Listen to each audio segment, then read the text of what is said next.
I brought my support staff with me today, my two daughters, who are both college athletes. It's an honor to be here.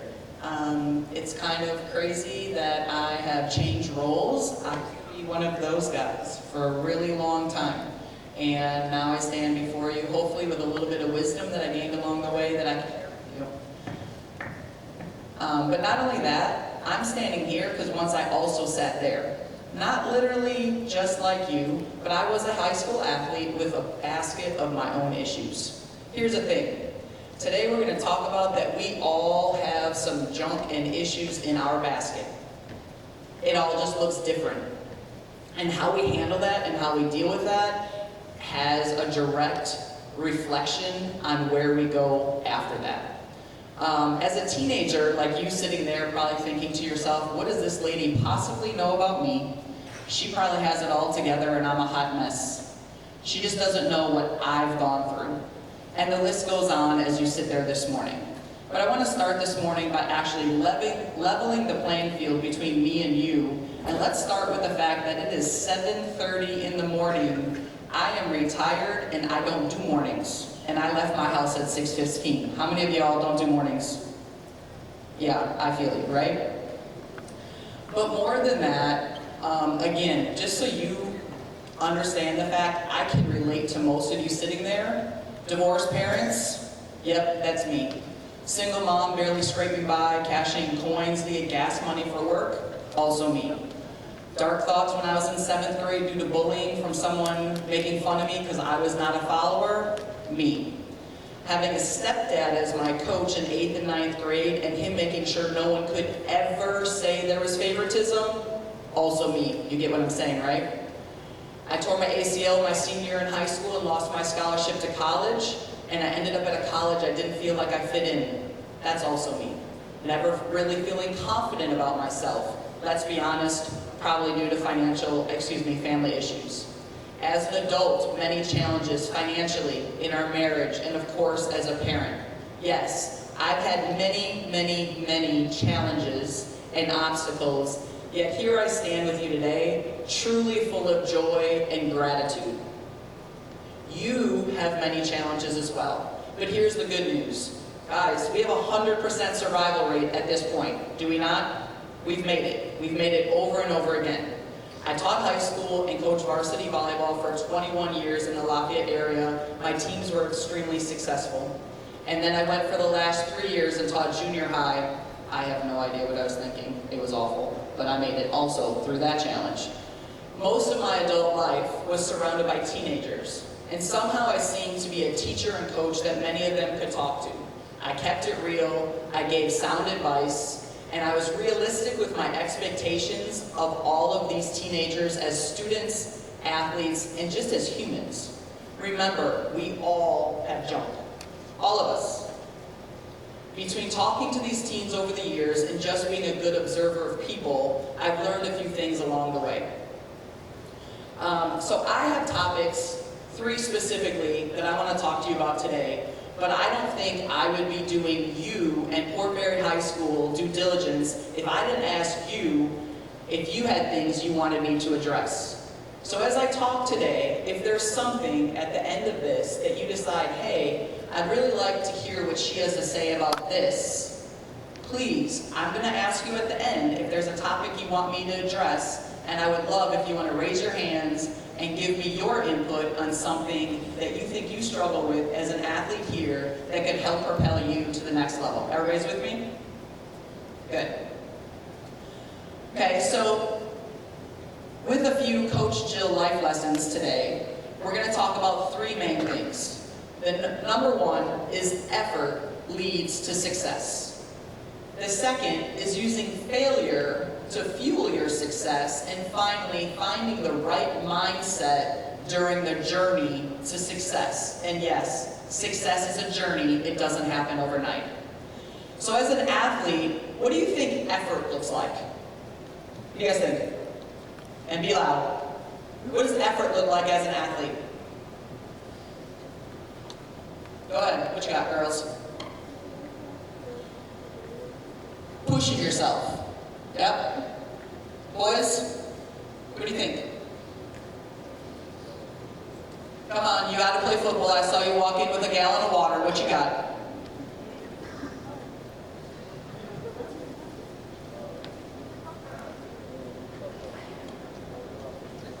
Don't worry, I'm taking volunteers in a few minutes, and some of you might be on the docket. So, what do we got? What's effort? You guys are all athletes. What do we have? What's that? Showing up for practice. All right? I'll take it. We're going to address that actually in just a few minutes. What else? Up in the top. You're sitting up there hoping no one sees you, no one looks at you. What you got up at the top?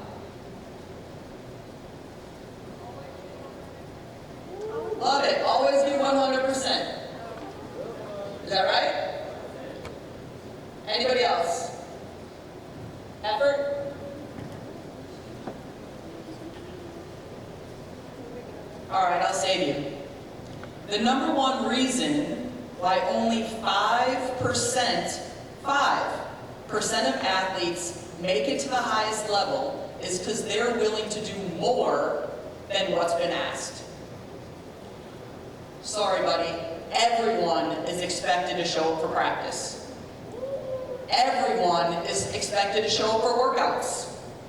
Everyone is expected to pass school. Everyone is expected to do, you get my point, fill in the blank. But what are you doing when no one's watching in order to make yourself better? I'm going to repeat that for the people in the back. What are you doing when no one is watching to make yourself better? Winners think, act, and behave like winners. They focus on the daily process, and yes, winning is a daily grind, one small step at a time, and they focus on it daily to become a winner. And that's on and off the court. Guys, Fort Bear is a small town and a small community, and we are well aware, are we not? Everybody knows your business. So what you do on the field or the court, they know what you do when you're not on the field or court as well.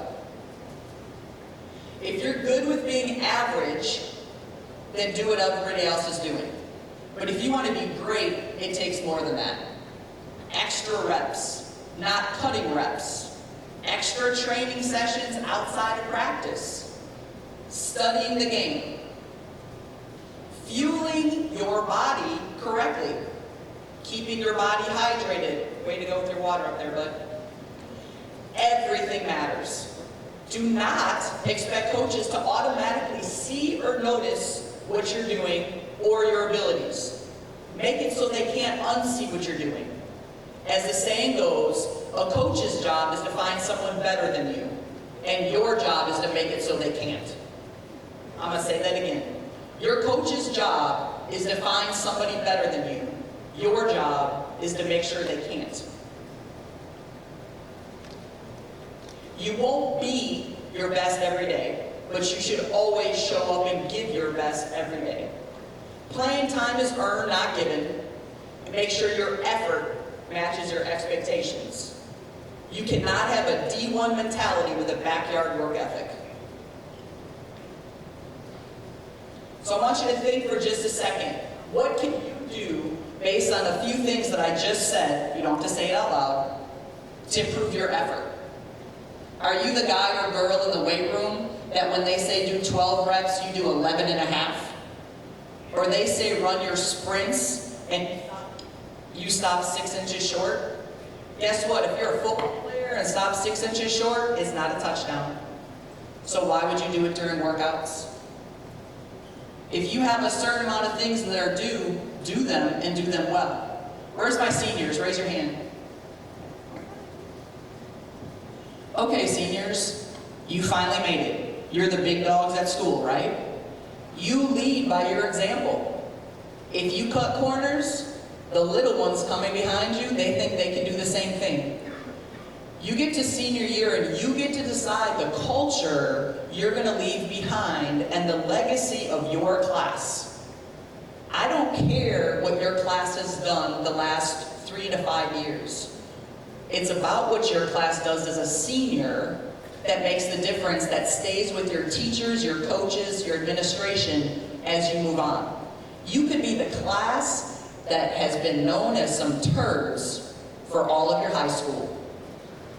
You could be that, But guess what else you can be? The class that everybody is wowed because they turned it around as seniors. That's on you, seniors. That's on you to decide what kind of legacy you want to leave at Port Barry. So Deion Sanders said this in a published letter to his 7-year-old self. Everybody know who Deion Sanders is? The lockup door, please report to the front office. Anybody? So Deion Sanders, he said, life is about moments. We each have a multitude of moments in our lives. It's what we do with those moments that separates us. And the reason I'm sitting here, Sanders says, able to write you this letter from a position of peace, power, and accomplishment, and share my knowledge and experience with you, he says to his 7-year-old self, is because I've taken my moments and I've maximized them. I've seized them, son, he says, because I put the work in. My saliva tastes like sweat, he says. I sacrificed, so when my time came, when my number was called, I was ready. I challenge you, Port Barry athletes, will your efforts make you ready when your number is called? So Deion Sanders is considered a great in the sport of football. I think most of us know that. And now he's considered a great coaching his sport of football in Colorado. He speaks on effort, but some of the greatest basketball players have quotes and they speak on failure. Michael Jordan is famous for being one of the greatest basketball players of all time. I know. You guys probably think it's LeBron James. I'm old, give me a break. Okay? LeBron James, I have a quote for him too, so don't worry, hold on. Ironically, both of these greats in basketball talk about failure leading to success. Jordan's famous quote says, I've missed more than 9,000 shots in my career. I've lost almost 300 games. 26 times I've been trusted to take the game-winning shot and I missed. I failed over and over and over and again in my life, and that is why I succeed. Then Braun James is noted as saying, and I know you think he's the greatest basketball player of all time, said, don't be afraid of failure, this is the way to succeed. So if you hear these super successful athletes say how failure has led them to succeed, then why don't we believe that for ourselves? We're high school athletes. We're not to their level yet. Maybe some of you will be in your particular sport, but you're not there yet. So why are athletes afraid to fail? Anyone want to contribute? Why are we afraid to fail? Are we afraid because our coaches are going to fuss at us? Raise your hand. Are we afraid coaches are going to fuss at us? Are we a perfectionist and are afraid not to be perfect? Do we think failure is going to lead to more failure? Are we not comfortable and we don't know what it feels like to be uncomfortable? And so when we're uncomfortable, we think we're going to fail and we're afraid to do that. So I found as a coach for the last 25 years that athletes, I promise you, grow the most when they're uncomfortable. For some of you, it might be a new position, running a new play, anything, a different workout, running a different route, trying a different shot in basketball, taking a different kind of swing in softball or baseball. You can choose or fill in the blank. Coaches, yep, they're still back there. I encourage you to set up practices for your athletes to take chances without penalty for missing or whatever that looks like in your sport. Athletes, in practice, be brave, stretch your comfort zone, take chances, and you may be amazed what you can do, and then you can take that and apply it in a game. Guys, practice is the time to take those chances and learn through your failure. If you don't try it at practice, okay, I'm a volleyball coach. So in drills, we're going to try and hit from the back row when our kids aren't good at hitting from the back row. No penalty. Try it and try it and try it and try it until they learn how to work through the failure to find success. Football coaches, it might be run this route, run this run, whatever, run the route, we're not good at it yet, but we will be if we keep the effort that we talked about earlier. But there shouldn't be penalties for that. Athletes, grow through it and learn from your mistakes, how to change your body mechanics, how to change the technique in order to find that success. Then you can put it together in games. Guys, don't get comfortable doing what you've always done. Comfort's for average. Average. Who wants to be average? I sure hope all of you are going for greatness, not average.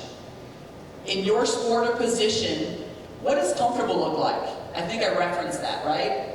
If you're who's basketball? If you play basketball, oh, I'm afraid to take the shot. I pass the ball off all the time and never take the shot. I'm playing football. What does comfortable look like? I run the same route all the time because I know me and that receiver, we've got a good connection and it's comfortable. Yeah, but what if little Johnny over there is wide open and you practice that route at practice? Can you try it in a game? You never know where the success is. Volleyball, a bump set instead of use my hands because I'm not sure I can get the ball there. Or I'm going to tip or roll shot because I'm afraid to take a hard swing. When you implement the things in practice and try it in practice, you might be amazed what you then can carry over to games. You gain confidence when you prove to yourself you can do and handle difficult things. Just remember, you're not good at that yet. Not one day defines you, and if you fall, get up, keep trying. You don't know when your next try will lead to your next success. Everybody with me? Before I began today, I rattled off a whole list of things I would consider to be moments of adversity or obstacles. Raise your hand if you've had to deal with some kind of adversity or obstacle or struggle in your young life. Raise your hand. It's impressive that none of you have had any obstacles or struggles. Good for you. The good news is we're all still here, we've all survived, we have a 100% survival rate. Even though there were times we thought to ourselves, I'm never going to make it, I'm not going to make it through this, I can't survive this. The good news is we all survived. The good news and bad news is there's always going to be more obstacles and more struggles along your journey of life in athletics. Guys, as I said earlier, I tore my ACL April 23rd of my senior year in high school. I had worked my entire life for a college scholarship. I earned that college scholarship. I was going to a junior college in Florida. I'm from Wisconsin. I am from the frozen tundra, it is cold, and I was going to live in a beach town in Florida, and I tear my ACL. Devastated. My whole life worked for that. Okay? And again, you think you can't make it through. I ended up going to a D3 school. Needless to say, I did very well. The referees used to come up to me and be like, where did you come from? But with that being said, there was a lot of moments I wasn't sure how I was going to make it through the devastation of that loss. But then I ended up doing really well. I got a great college education, and I met my husband in college. Everything ends up working out. Okay? So when you think you're at your worst and you're not going to make it, you're going to make it, and you never know the blessings that are going to come out of that hardship. But the good news, you're going to keep surviving those tough moments, and each obstacle, if you can see it as an opportunity, will make you stronger and tougher. Your mindset matters. Being kind to yourself is part of mindset. Mindset can be positive or negative, and it affects every aspect of your life. It's a huge deal, your mindset. Negative self-talk reinforces self-doubt, limitations. It is a barrier to your potential. Saying bad things to and about yourself literally can keep you from reaching your full potential. Okay? Can I get 2 volunteers, a boy and a girl? Come on. All right. All right. Come on, girls. I need a volunteer. Don't make me pick you. All right. Come on. It'll be okay. She's fine. Come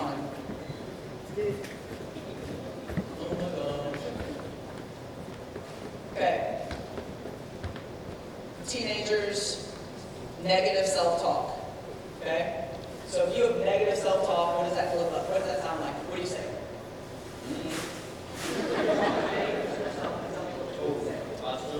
You suck. If you're talking negative to yourself, what do you say? She can't do something. Okay? But more than what you're saying to yourself, show me your body language when you tell me you suck and can't do something. Okay? Are you holding your head up high? Standing proud? No, you probably have your hair and your face hiding behind it. Shoulders slouched, looking down. Show me. Give me your body language when you're talking bad to yourself. Yep, that's not bad. What you got? Okay, well when you talk negative to yourself and have negative body language, does that look like you're being a team player, a part of your team? No, it brings you as an individual that your mistake matters more than what's happening with your team. Thanks.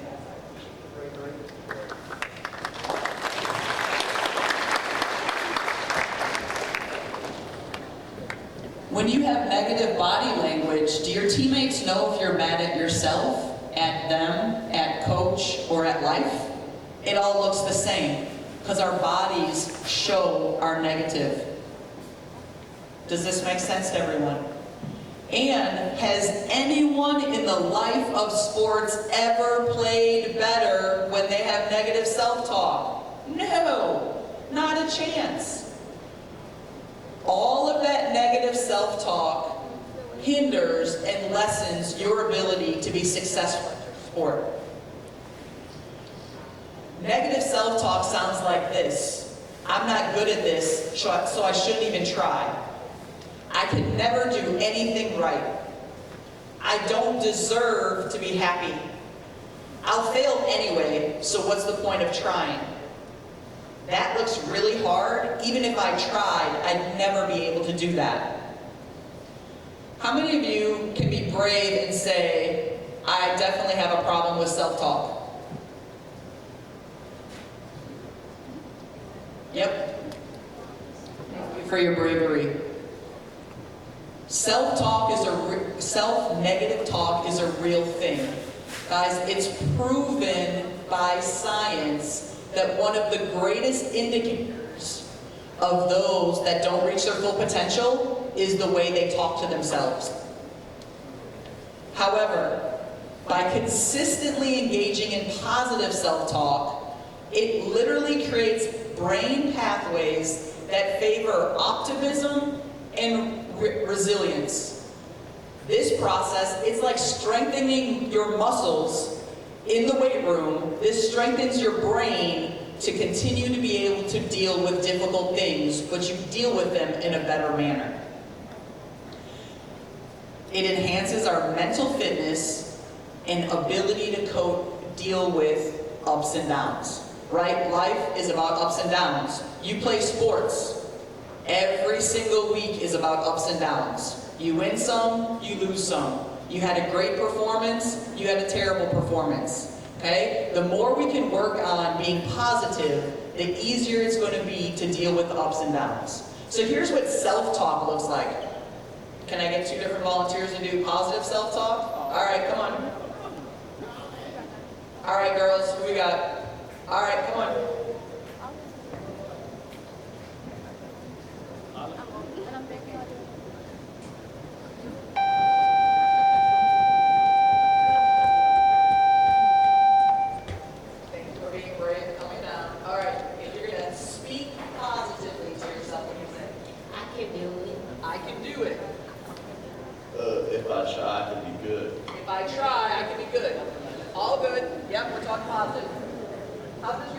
How does your body stance, your body language change when you're positive instead of negative?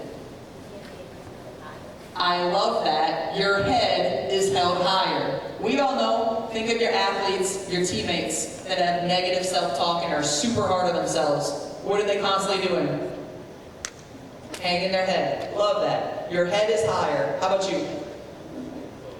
Stand tall. Stand tall. You might have a little swagger in your step. You got this, right? Even when you don't think you might have it, you still got this. Does everybody understand? Thank you, you're awesome.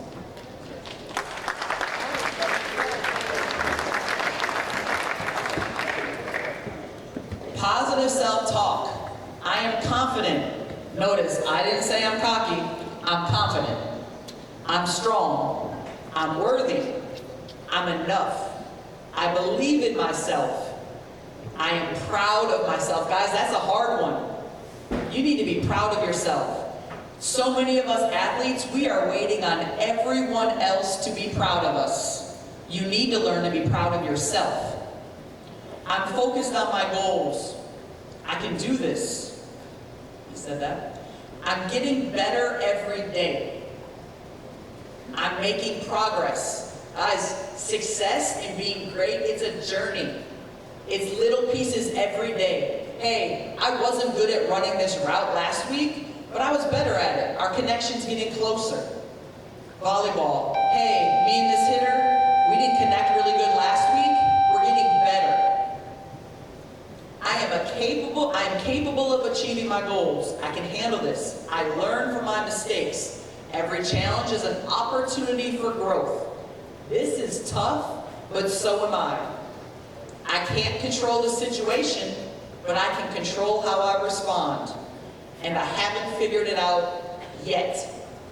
And finally, this challenge is here to teach me something. I can assure you, every single major hardship that I've encountered in my life as an individual, a parent, a wife, there has been something good that has come out of all of it. Our house burned down to the ground when one of my daughters was 1 year old. The blessings that came out of that hardship were a ton. I couldn't even tell you all of them. There's always something positive that can come through some of your struggles. As I told everyone when I ran camps this summer, it's so easy to open social media and find something that makes you feel like you don't measure up. Someone's prettier, stronger, faster, they have a cooler family, their house is better, they take better vacations, they have lake houses, etc., etc., etc., which makes it hard to see the good in ourselves and our team. Coaches, over the last few years, I started doing post-game with these two questions led by answers from my athletes. What did we do well, and what do we need to work on or improve on? Players need to be able to find good. It's too easy to hear and see the bad. Players, you need to be kind to yourselves and be able to see the good. It's real hard, I'll go with football, you just get hammered by somebody, and you think nothing good can come out of that. All you see is all the errors and mistakes and all the ways it should be better. There's always going to be something that you can help train your mind to see as a positive and then help find something you can learn from to improve on. Does this make sense? You got to train your mind to be able to see, even if it's the smallest thing. Hey, we ran that route that we've been working on all week and it worked. That might be all, but that's still something positive, and then have things to work on. If you would not say it to a teammate, you suck, you're terrible, I can't believe you did that, you shouldn't be saying it to yourself. You have to speak to yourself in a way that you would speak to a teammate. And I know a lot of people have talked to themselves they would never ever dream of saying to a teammate. If you wouldn't say it to a teammate, you shouldn't be saying it to yourself. Success does not start with luck. It starts with belief and the effort to make it happen. When you're in the thick of it and not sure how to get out, one step at a time, breathe, and do the next right thing. I'll be honest with you, as I prepared to speak with you guys today, that is where I finished. But over the last 12 hours, I could not stop thinking about pressure. Raise your hand, athletes, if there are moments in your training, in your career, that you have felt like you were drowning in pressure. Okay? Is that pressure comes from yourself, your parents, or your coaches? I won't make you answer because there's a bunch of people standing back here, right? Okay? Guys, pressure is part of athletics. It always will be. However, my daughter recently sent me a quote that I've thought about over and over. It is a privilege to have pressure doing something you love. It is a privilege to have pressure doing something you love. That means you have expectations. That means you have a desire to do well. That's what some of that pressure is. Pressure is something you have to learn to deal with as an athlete. But here's the great part. If you've prepared, you're ready. Your effort, you've done the work before the games, you are ready to perform under that pressure. That's how you handle it, through your preparation. About 10 years ago, ironically, Mr. Mike brought this up earlier, I did a half Ironman. I'm almost done, I promise. About 10 years ago, I did a half Ironman. Anyone know how far a half Ironman is? Really far. 70.3 miles. That's longer than it even took me to drive here today. Okay? 70.3 miles. I was extremely nervous. I'd been super sick right before the race, and I was not sure I was going to be able to finish that. My goal was to finish in like 7.5 hours and just get it done. By the way, that is 7.5 hours of like 80% effort for 70.3 miles. It's a lot. However, people told me over and over again, Jill, you've trained for months. As they say, the hay is in the barn. Athletes, by the end of this season, you will have trained for months in hours and hours and hours to perfect what you do. You are ready.